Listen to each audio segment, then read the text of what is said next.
Morning YouTubers, welcome back to Allotment Diggers. Well, in this episode I'm going to be showing you a little video I've done over the last couple of weeks. It's this little wren. It's not, well, it used to be called a wren, the golden crested wren it used to be called.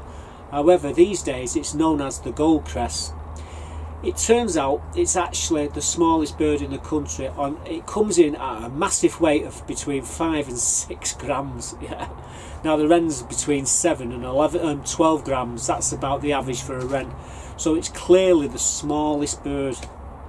And it's been bouncing around my plot now for the last 3 or 4 weeks. I've just started to recognise its call. It's a nice high-pitched squeak it makes.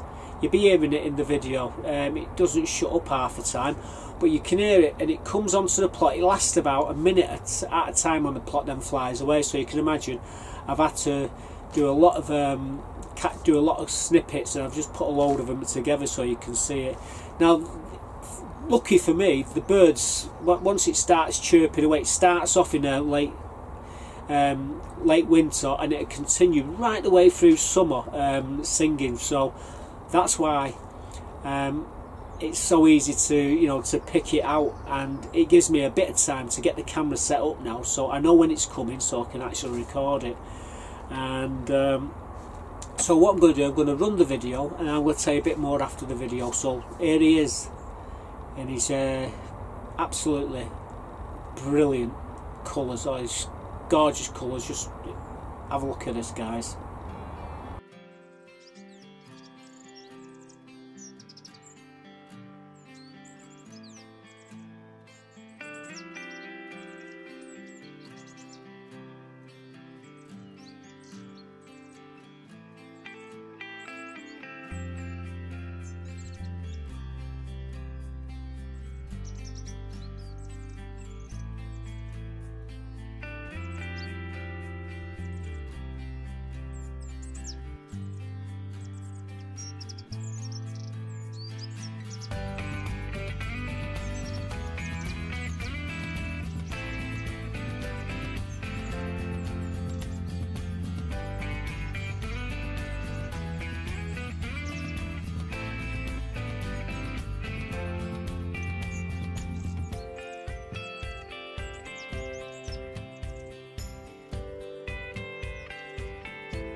So there he is, our northern friend. He flies over that North Sea into the UK, although they are resident in the UK, but there is a colonies which actually come from southern Europe, straight over the North Sea into the UK.